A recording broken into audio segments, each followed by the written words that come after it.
Okay, on this one, you have a chart of accounts in instruction 3.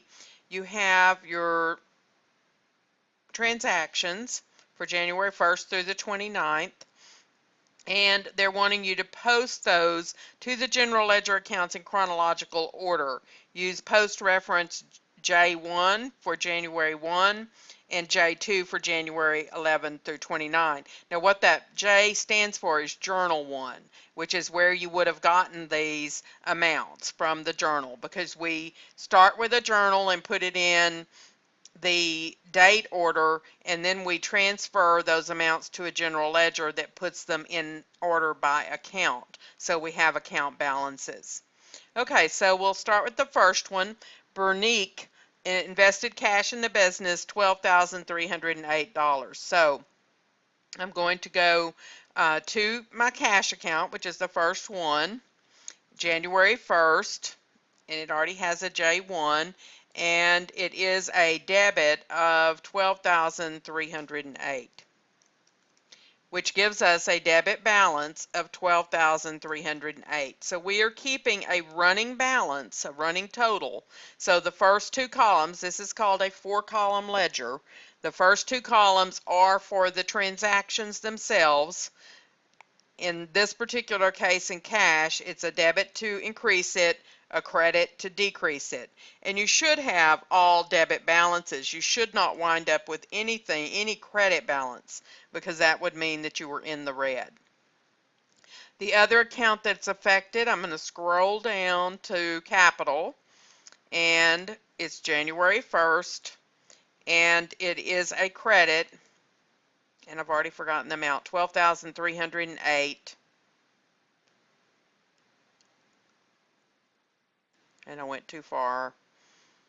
There we go, 12,308 credit, and that is a credit balance. Okay, the next one, on the second, we paid office rent for $784, so I need to credit cash, and that date was the 2nd, so January 2nd, credit cash for $784. Calculate the new balance,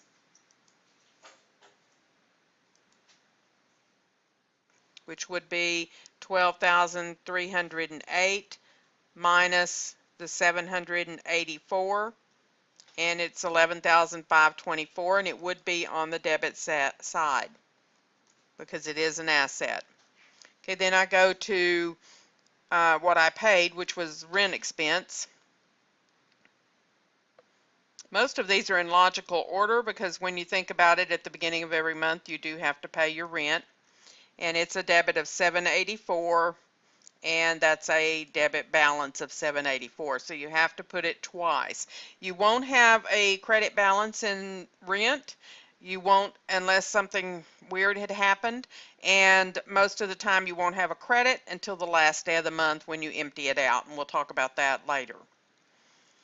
So just keep that in mind. That will help you in analyzing rent and getting it on the right side. Purchased office equipment on account on the 3rd for $1247, so January 3rd. Wasn't that 3rd? Maybe it was 5th. Purchased office equipment on account. Oh, go to the office equipment account, January 3rd, and that amount was $1247. Office equipment is an asset, so I'm putting it on the asset or debit side, and it's $1247 debit balance.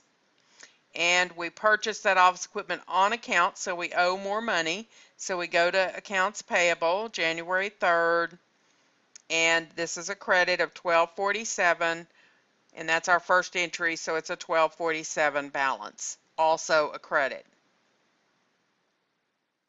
On the 5th, we received cash for services rendered, $932, so I'm going to debit cash.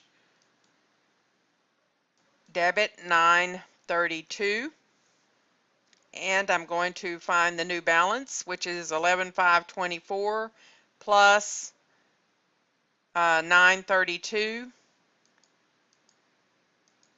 and that equals 12,456. Okay, and I received cash for services rendered, so the credit part of that would be fees. So January 5th, I have a credit of $932,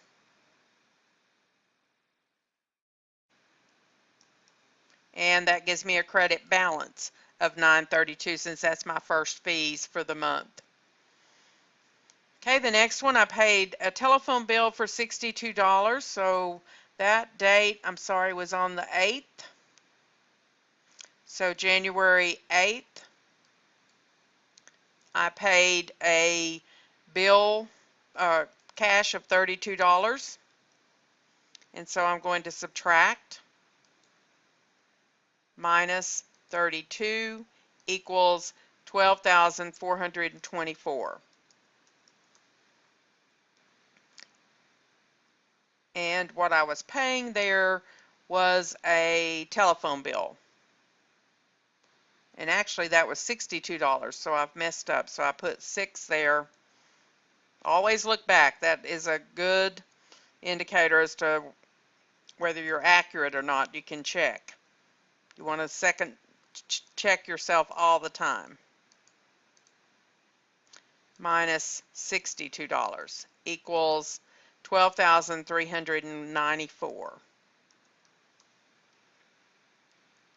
Okay, and that was telephone bill, so I'm going to go down here to the telephone expense. Notice there's only one place for an entry because you probably won't have more than one, and it's $62, and I don't want that bill to be the right one, do I? $62 and then a $62 debit balance. I keep doing that. Well, okay. Okay, the next one, paid for a magazine subscription, miscellaneous expense, $25. And that is on the 10th. So I'm going to come here, January 10th, and I'm going to credit $25, and I need to subtract it from my account. 12,369. And I need to go to miscellaneous expense, and it's a debit for $25 and a debit balance because it's the only entry, so I'm just bringing it forward. Okay, on the 11th, I purchased office supplies on account for $270. So I did that on account. So I go to office supplies, January 11th. For $270, I have more office supplies, $270, and that gives me a debit balance for $270. And then I owe more money though, so I go to accounts payable, and that was January the 11th. And it was $270, and so I now owe, because I have 2 credits, so I have to add them, so I now owe $1247 plus $270 equals $1517.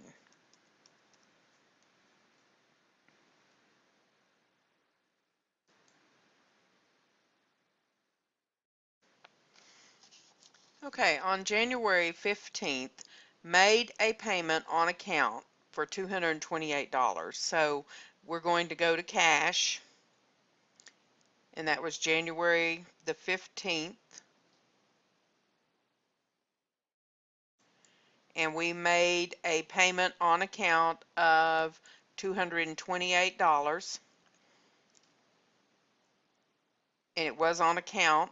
Oh, we need to credit, since we've credited that, we need to calculate our new total. Clear that. So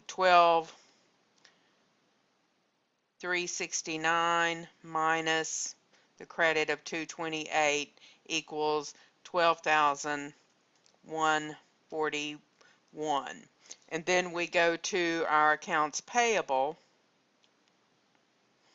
and put in the 15th, and we're debiting that account to pay on it, so it's $228. So we're going to subtract 1517 minus the 228 because you have a credit balance and you've got a debit, so you've got to subtract, and that equals 1289. Okay, our next one is paid part-time employee, $506. So I'm going to go to cash and put the date of the 18th. And it is a credit of $506. And I'm going to recalculate my balance of cash there. So 12,141 minus the $506 equals 11,365. And it was for a part-time employee, so we're going to go down to wages expense, and that was on the 18th, and it was for $506, which gives us a $506 balance. Okay, then on the 21st, we received cash for services rendered. So I go back up here to cash. And on the 21st, debit cash for $719 and recalculate 11,365 plus 719 equals 12,354. Okay, then have to go down to fees, consulting fees right here. So the date was the 21st, and the amount was a credit of 719. And we add that 932 plus 719 equals 1651. It's important that at any time during a given month or any day during a given month, you can look at your accounts and see how well you've done for that month. That'll give you an idea as to whether you need to do more advertising, marketing. What do you need to do to improve your consulting fees? Do you need to make more appointments, etc.? Okay, on the 25th, they paid a utilities bill of $85. So since I'm already down here, I'm going to go ahead and do the utilities bill January 25th. And it was $85, and it was an $85 debit balance because there's nothing else there. Usually you only pay those once a month. Okay, then, and they paid cash for that, so I need to go up here and subtract the cash. On the 25th, it was a credit of 85, and so pull up my calculator. It was 12,354 minus $85 equals 12,269, and it's a debit balance still. Okay, then on the 27th, Bernick, who is the owner, withdrew cash for personal use. So I go to cash. Since I'm there, I'm just going to put that one in there, 27th. And that was withdrew cash, 363, so it's a credit. And then I calculate my new balance, 12,269 minus the 363 credit. Debit balance, you credit it, then you've got to subtract. So it's 11,906. And I want to go down and put it in drawing, which is right after my capital account usually. So on the 27th, $363 debit drawing and debit balance. Okay, on the last one on the 29th, paid part-time employee, 506. So I'm going to go down here and find my wages expense account. There it is.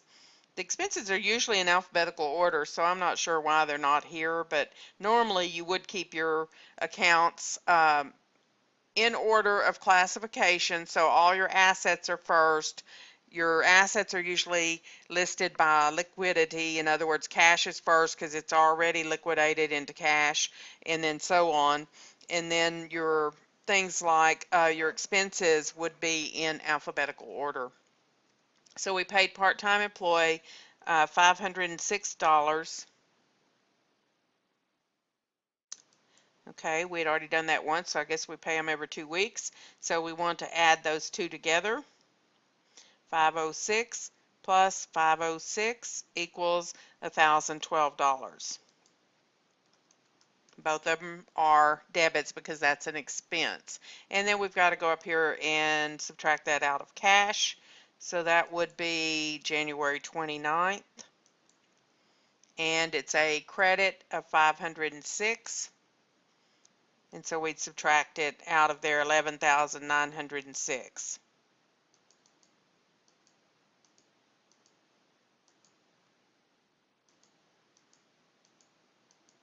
11,400.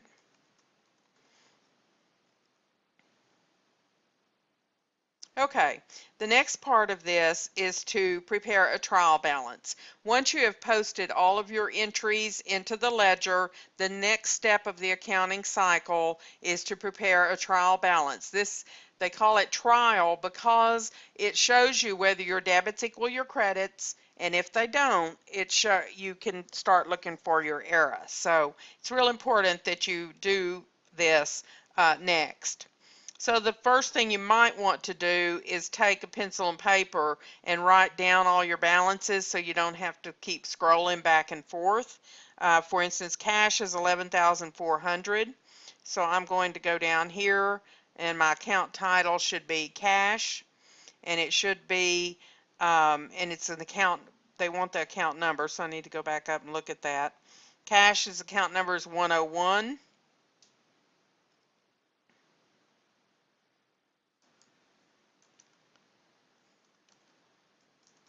And it's 11,400 debit balance. So keep in mind, always put your accounts on the correct balance side. They're kind of helping you here, but by letting you know what they are, but be sure you do that. Okay, then you would go to the next one, office supplies, a balance of 270, and that's account 142. So you would choose that one, office supplies.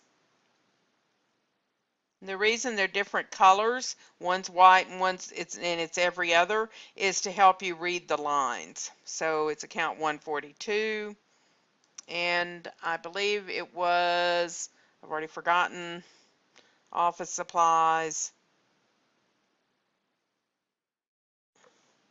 $270.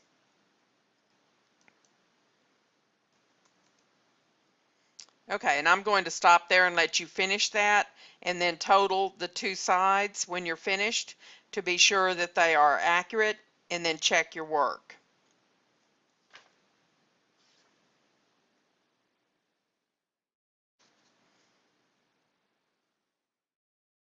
End of this video.